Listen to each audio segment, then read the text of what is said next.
Okay, we're on gig number 2, and lo and behold, we are down 2 members. Our bass player and our keys player are currently stuck in traffic.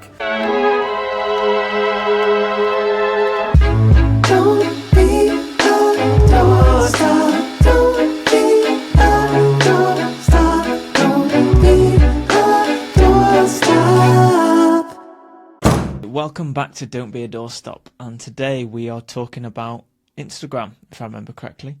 Instagram, I want to say food/maps. Yeah, well remembered. If that's correct. My brain has gone fried because I've literally just started the Apple event and just paused it, so I was more focused on that. There's an Apple event? Yeah, so there might be some live commentary of the Okay. iPad Air. We should at some point we'll have to live stream these so somebody can like watch it while we're actually doing it and then feed in comments and questions, which would be even funnier. But yeah, we do them at so like random times in the day or whatever, or at night or whatever. So it's always hard to get people online at the exact same time. We'd have to like plan a bit more. So. Yeah, and that's not us. Maybe in the future. We're getting better at that. But before we get into Instagram, let me tell you a funny story. So, Exeter, gig number 2. Turn up to the gig the night before. Not to the gig, sorry. Turn up the night before, stay over with sister and brother-in-law, travel then to Exeter the next day, get there, and literally there is no time, there is no schedule for you to rehearse. There is no like sound check. They do something called a line check, which is essentially once you plug it in, we just need to know that we have signal from you. That's about it. There's no time to like run through songs or anything like that or get things too balanced. So anyway, I'm like, cool, I've got a laptop and a load of stuff to plug in, so hopefully that'll work. And for the first time ever, we were running with IEMs, which is like an in-ear monitor system for Kimmer.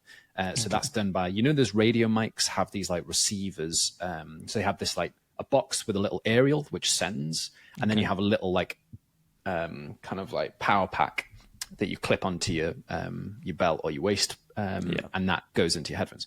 So we were trying that for the first time. Thankfully, it all went without a hitch, because all you got to do is like be super patient and be like, if the sound guy's not getting sound or whatever, you can tell on the box. The box has not got signal. So I'm like, no wonder Kimmer can't hear anything. You've got no signal going to the box. So the sound guy was like, oh yeah, like fiddled around, and then he got sound going to the box, and then now she can hear. Cool. And this is all happening like between bands. So there's a bit of like pressure, like. But what they did actually is they had 2 spaces. They evacuated the room, like everybody go upstairs. You watch the other band, and then that gives us a bit more space and time to like make the changes. And then like everybody comes back down for when the other band is finished. They come back into the room, and then there's now people with you. So that's good, because I was worried that like evacuate the room, and then when you start, nobody's there. But they did bring everybody back down. Anyway, we come to like maybe the afternoon time, and our bass player and keys player basically got stuck in traffic, so they won't turn up until like maybe 10 minutes or 5 minutes before we start. Then had a phone call later, like they're not going to turn up until like quarter of an hour into our set. So I'm like, cool. That would be rock and roll as they just power slide in with the guitar or bass or whatever. Yeah, this is like gig number 2, right? And I'm like, I'm so glad I like did School all of this Rock, prep. isn't it? Oh yeah, this like spontaneous slide on your legs into the gig. I'm like, this is not going to fly. Like, one, they can't just turn up because we're using somebody else's instrument. Like, who knows? There's too many variables. So it's like, cool. If you're not going to make it, Kimmer and I will do the gig. Okay, we're on gig number 2, and lo and behold, we are down 2 members. Our bass player and our keys player are currently stuck in traffic. So you can hear the band prior. They're doing like an acoustic set. Kimmer and I will go on next, and thankfully I have tracks, so it'll be fine. But it's gonna be, it would be horrific if we didn't have tracks. If it was acoustic, we wouldn't be able to play. So you will see us play with tracks, which is well. Like, we've basically created iterations or like scales of like how many members you would have. So like the first scale can be like Kimmer can do it on her own with backing tracks. And the scale up to that is like, we've realized now there's a new scale, which is like me drumming with backing tracks and Kimmer. So that's like the White Stripes effect. Then you can be like, I can have a bass player, a keys player, horns, and all this, and I can like scale up, right? Now, if the bass player and the keys player are not there. Thankfully, I have their pieces in MIDI, so I can enable them to play those parts. So it's not as if I'm playing just backing tracks with like obscure sounds and horns and like effects. It's like there is a bass line, there is a keys line. So thankfully, I was the one that set all that stuff up in Ableton. So I was like, cool, I'll just run it with their tracks on. We actually ran with their tracks on anyway for the previous gig. So I'm so thankful that I know my stuff. And I was like, you've got to be prepared for these like curveballs, like in the moment. So I was like, cool, I'm just going to do it. I will just have to have the energy of 3 band members. So we did it, went with without a hitch, got loads of compliments. And one of the guys was like very complimentary of the fact that I was drumming along to tracks. Because when you think of that, you think like, oh, a guy drumming along to a CD, that's going to sound awful. But it's not like that, right? It's other instruments, and the instruments are loud, and they've got better effects on them and stuff. So it sounds blended. And the drummer really is the most entertaining person physically anyway, right? Well, like with moving arms and stuff. So I just gave like extra energy. Kim is giving her energy, and it went without a hitch. So I'm so glad. So for gig number 2, like lo and behold, 2 band members don't turn up, still do the gig. And everybody's like, I was so buzzing after it because I was like, oh, actually, I buzzed more than when we had them play with us. Kind of thing What was in the other thoughts gigs. and feelings before that? Was it like you were already planned for worst case scenario, or was it like no, we have to figure out worst case scenario on our feet in place, if that makes sense? I was ready for this. And I know even if I fall ill, Kimmer can still run the tracks like through another format, as in like there's a web link so the sound engineer can play these tracks through the speakers. So like that's the worst case scenario. So have you got a combination that only you could play the drums and there's a track of Kimmer singing? There actually is a drum track, and there actually is vocal tracks, but they're not necessarily always the correct vocals. But I can play it with Kimmer singing. So even if she was like, can't sing this last song, I'll be like, enable it on, drum along. So it's like having these like layers, and I'm so glad that I didn't delegate the creating the tracks to like another band member, because we would have been screwed. Not only did the band member, let's say for argument's sake, not only did that band member get stuck in traffic, but they also are the people that run the tracks. So then I wouldn't have actually been able to play myself, because I need count-ins, because the tracks are a little bit obscure in some parts. So you want the rhythm, because you can't always hear it clear if it was just purely the tracks. So I got lots of compliments for Kimmer's performance, and it went really well. So that's like gig number 2, 2 members don't turn up. And then now it's like gig number 3, they're not able to turn up again because of their working arrangements. And I'm like, cool, well, we've already rehearsed, me and Kimmer, so we'll do the White Stripes effect again. Like, more money for us, right? Like, it's a new opportunity. I guess you'll definitely stand out. I think if anything, like the it could be a new Ting-Tings as iteration. well, weren't they? A drummer and a bassist. Yeah. It was a drummer and a guitar or something. Yeah. So it's like the Ting-Tings, White Stripes. I think the White Stripes are like cooler, and people remember it more because they've been around longer. Because I have no idea where the Ting-Tings are. So, but so we're the newly formed White Stripes. And it's funny, right? You never knew that this was going to happen, but I prepared for it, and then turns out day 2, you now have to do that iteration that was kind of like literally your worst case scenario. It's just funny. So yeah, there was loads of unknowns, and it's all about trying to get rid of the unknowns to like confidence, right? To like knowns. And I was like, right, I know if I'm in a good headspace, then that'll give confidence to Kimmer to be in a good headspace. She doesn't need me as such, but it helps if I'm like, no, I'm good. I'm like ready to go. Smash through the tracks. I'm pressing play, pressing stop. So I'm like driving it. She's doing her talking bits. So it went really well. We're on for Wrexham this Thursday. So she'll do a solo one in the first gig, because you can't have a drum kit played in that venue for some reason. I don't know why. It's a bit random. Maybe it's the You're not jumping on the size of con, it. are you? Get a No, bongo no, involved. Yeah, I've not got that iteration. So or an SPDX, like an electric kit thing. So that'll be the first gig, and then the second gig will be with me.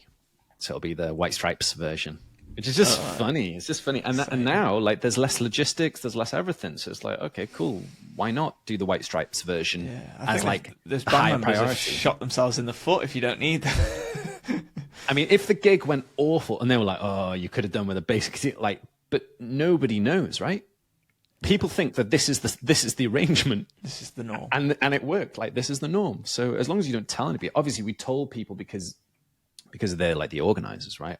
And you kind of like, then you get a bit of grace. Like, oh yeah, 2 band members are stuck in traffic. Like, that's awful, but I'm going to stick out. And I think because we told the host guy, he was like super impressed that I was able to groove along to tracks and stuff. But like, we were always going to run tracks, right? You know, so it's funny. And really, there was never those 2 band members at all. Yeah, we faked It's your them. go-to chat every time. It's the way, you know what it would be? It's because they wouldn't pay extra for 2 members. They'd pay extra for 4 members, though, wouldn't they? Right. So every time you go and do a band, you'd be like, oh yeah, I've got 4 members. And then all the time they randomly get stuck in traffic or whatever, and then they can't make it to the gig. Idea. Yeah. Fake band members, AI band members, so you can get extra pay. But yeah, so I thought I'd start off the podcast with that because I'm not sure if I actually tell you that before even now. I found out through family members that 2 people right, did turn up, and I was wondering when I saw some photos and videos. I was like, either these band Where are the members other people? are very well hidden, or where are they on the stage? I thought they must have been like behind stage or something. Yeah, because obviously you did see the photo of the original like 4 of us in a band kind of thing. So yeah, it's funny. I thought they just got sacked. They're that bad. Yeah, like gig number 2, you're not coming back. So I thought that was a funny thing to share. So yeah, you just got to roll with the punches because you're not going to do all this. I'm not going to drive down to, so it's in Exeter. I'm not going to drive down all the way to Exeter to not play a gig. And I think I've come into this space of like, as they say, I've rehearsed. Yeah, exactly. I've rehearsed. I've put in the time. So I should be allowed to drum now. I should be allowed to showcase my talents for Kimmer, like on behalf of Kimmer, like as part of her entourage kind of thing. So it's like, yeah, it makes sense. I'm not going to not play because you guys didn't make it. Like, nah, I'm scratching my itch kind of thing. So yeah, it was lots of fun. The other thing I noticed, like when I drum, the snare drum was like basically crushing my nuts because it keeps moving forward. So for some reason it was like moving forward and just kept on like pushing into my legs. So I was trying to like push it back. It was moving bizarre.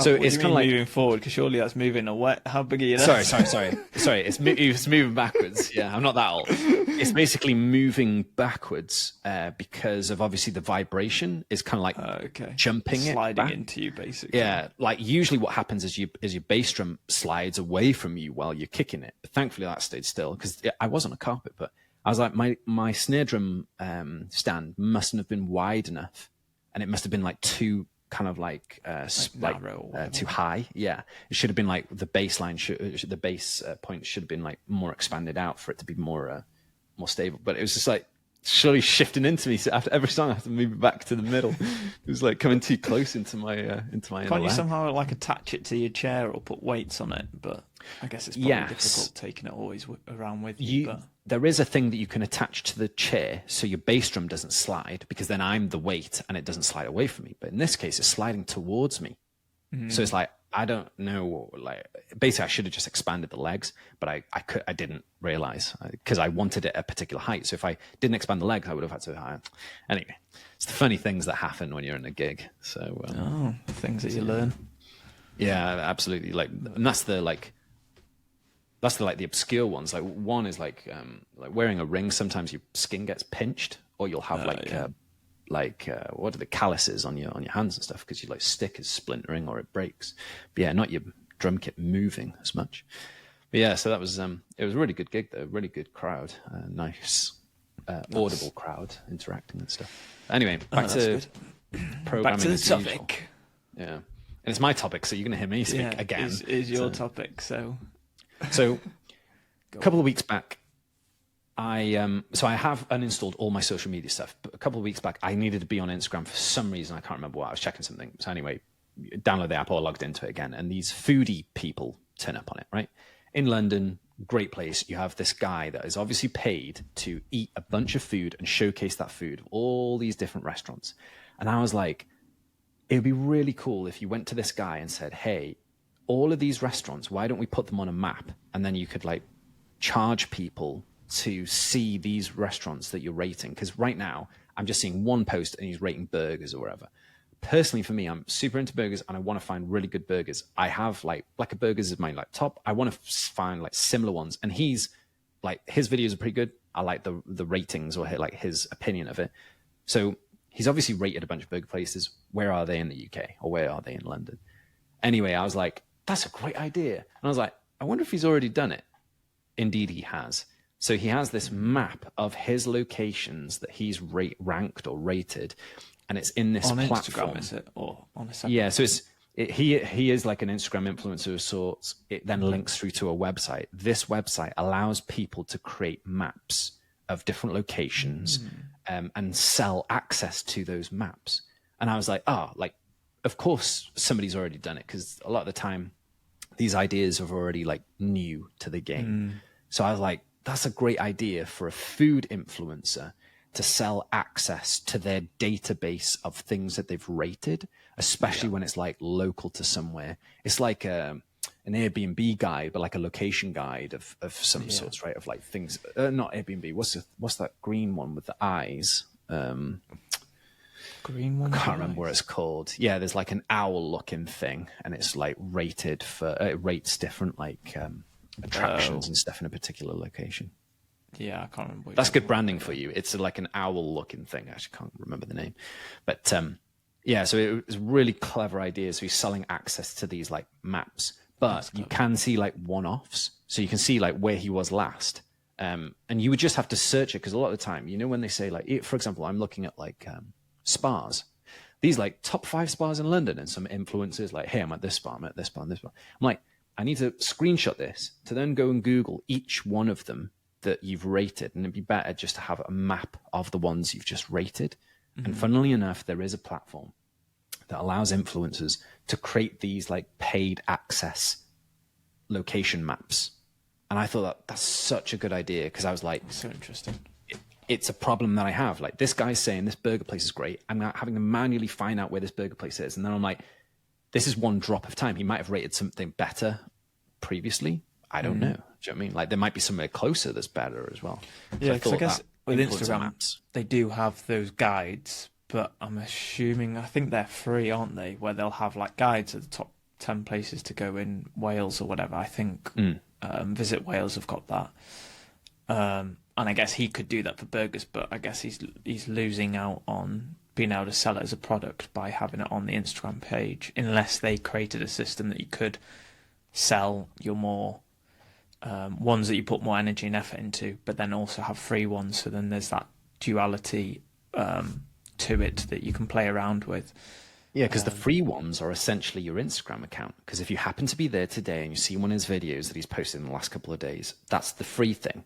But then gaining access to this database. So funnily enough, it just happens to be an information product, right? It's a bunch of information in a database, or like a database product that he's selling, and it's very visual. So his funnel is like, let me show you this one burger place or this dessert place, and like, look at this. And that is so popular in cities for like spas or like hotels or like restaurants, especially if you did like niche restaurants, like specifically burger places, or specifically like Indian food, or specifically like, you know, and I guess if like you, chicken shops or if you like his rating system, then you're more likely to trust the whole topic as well. So if you've tried you go back to 2 his of old those video, burgers, then it helps you go, oh, he's created a list of 20 and I only tried number 5 and I thought that was really good, but I tried number 20 and that was awful. So then you buy into the whole list of, great, I don't need to go through the whole list, I'll just jump to the top 5 or whatever's closest to me. Yeah, it makes me think. So I have, for a hackathon, I built a product that's million dollar business ideas.com. So this is me using a bunch of influences from like news, current news, and like kind of like startup ideas, blending it together with a particular user interest, and it comes up with like 5 ideas for you. Now that goes into a database. So now I have like 1,200 $1 million ideas, because I've seeded it with some already. So aka created some on like in one batch, and also allowed people to add stuff. And I did like this paid access. So you pay to download the whole database of like 1,200 ideas, right? Which gives you like a blueprint. It gives you like a design of like how you're going to put the first version together. It gives you an idea of how you're going to get your first 10 people, like your marketing, and it gives you an idea of how you're going to get your first £1 million out of these ideas. Yeah. Now, that's all great, but you might find that people aren't really interested because they don't know what's in there. So if I actually did like a TikTok video of like $1 million business idea, and I served it up in like a visual video, Yeah. and then that's one throwaway video, and then it's like 1,200 of them download this database of ideas, and you can add to it and stuff. So like essentially like going further up the funnel now. So now I've created the product, you now need to march forward to be like, cool, so this is the marketing for it. Whereas chances are he did the reverse, right? He did videos first and then was like, now I have 100 reviews, I can create the database. Yeah. Yeah, that's really interesting. That is fascinating, because I think that's the thing with Instagram. I feel like they've not really tapped into the sort of geolocational side to things. I think they used to in the past, but they've sort of watered that side down a lot more. Places That you can't access if you're on like Safari on Instagram quite like you can access it if you're on the app. Obviously that's clever because then it pushes you to get the app. But even with the app, you go on a location and let's say you're looking at London, but there's like 10 different London City, London Central, London, rather than how can you sort of compile those into one, or just a group of Londons or whatever, so then you can rinse through looking at what's there. I think there is a definite more interesting element that can be brought to that than what they're doing currently. But I don't quite know what that is, but I feel like it's missing the mark on some element.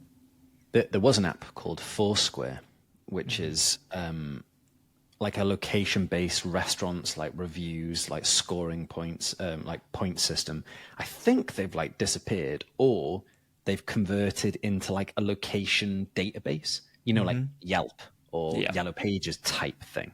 So they're providing that as a service. But I thought that was a great app where, again, you want collated together reviews, because these days, let's say that you searched for like mattresses, right? To sleep on, like a bed mattress.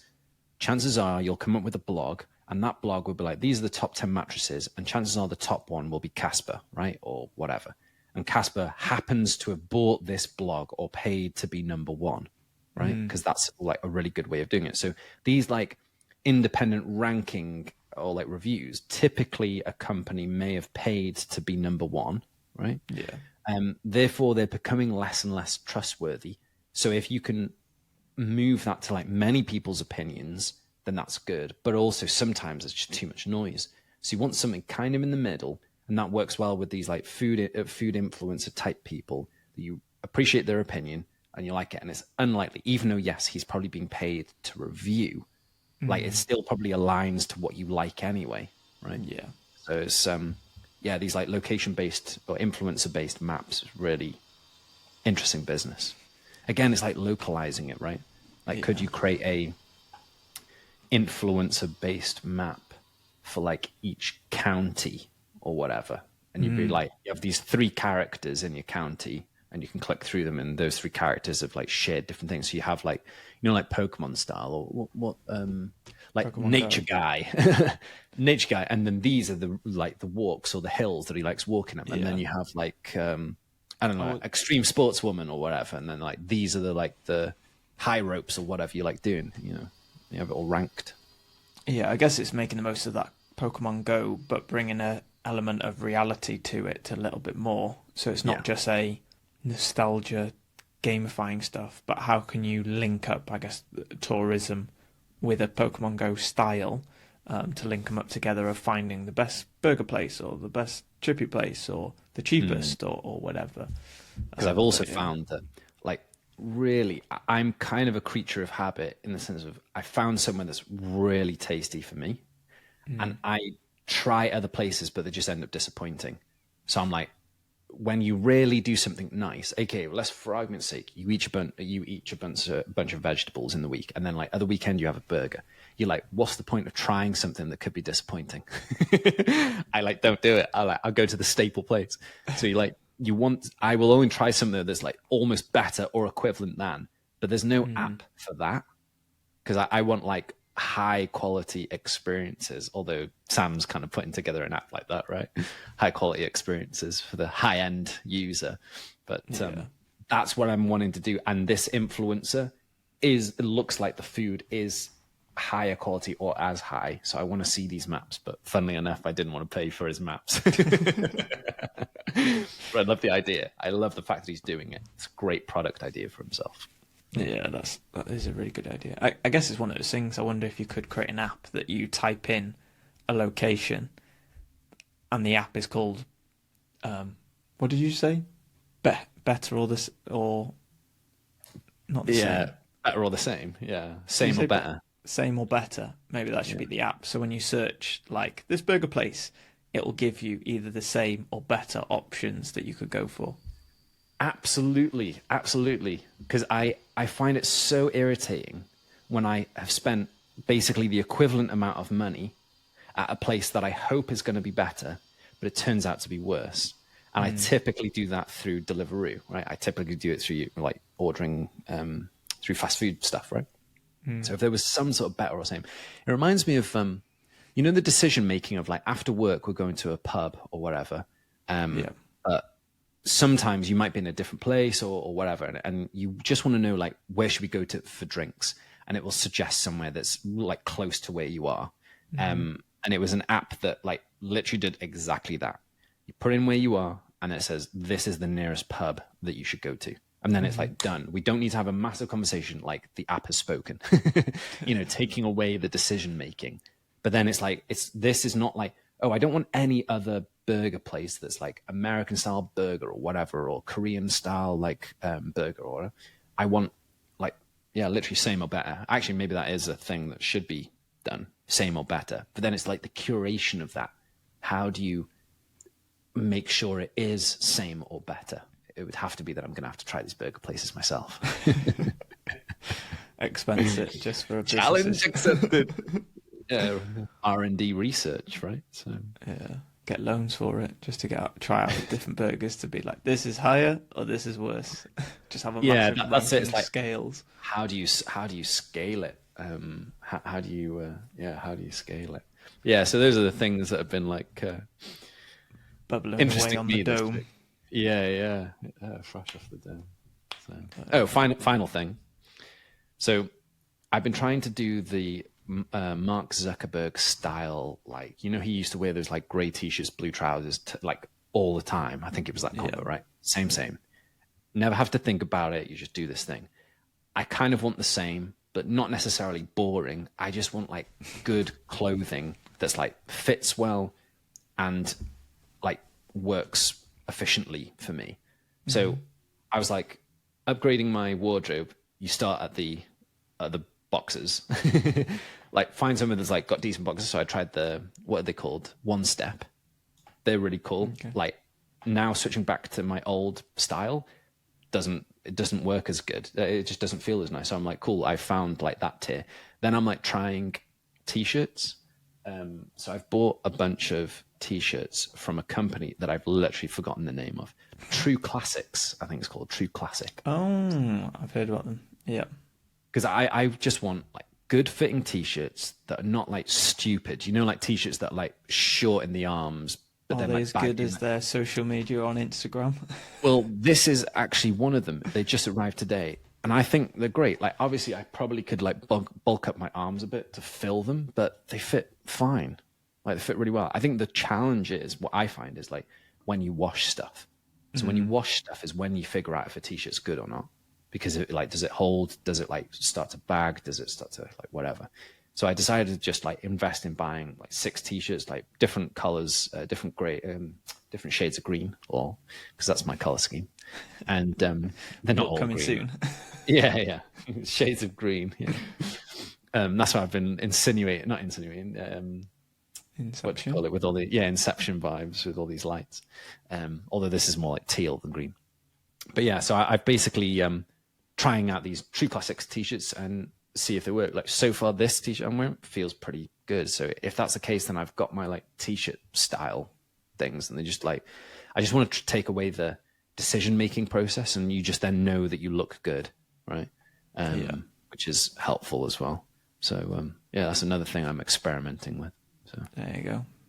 Better or the same with Dan's closet. yeah, better or the same. Actually, you could do that with everything, right? Better or the same with any products. And I wonder whether or not you could crowdsource the information. So like you could be like, cool, what do you currently have? And then what's better or the same? And you would just rate your own like opinion of something, right? Yeah, I'm all about like efficiencies in lots of different areas. So yeah, t-shirts happen to be the area that I'm applying the efficiency, and I'm also trying to get myself some more blood tests to find out like minerals and vitamins deficiencies and stuff. Again, not that there's any problem, but I want to, the like all this stuff. One of the things that we don't like look at is like minerals and vitamins stuff in your blood. But you'll take a bunch of supplements, but you might be taking extra supplements and making essentially your urine very expensive. So why don't we do that? And actually, kind of tied together with one of Steve Bartlett's newest podcasts, it was some like health guy saying exactly the same sentiment of like, we do all other stuff with attention to detail and data, but we don't do our health with data. And I know why, because the NHS is not going to be able to give you a blood test every 6 months, are they?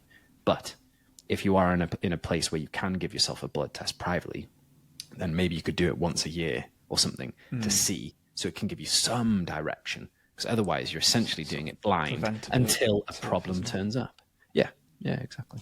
Yeah. So yeah, I'm very like human hacking here, biohacking, as it were. So that's it. I think we've given enough variation of content, that's for sure. From There you go. food to blood. Yeah, from best burgers to cheap urine. Yeah, that's what you ideally want. And on that note, keep hammering those nails. Bye for now. Bye.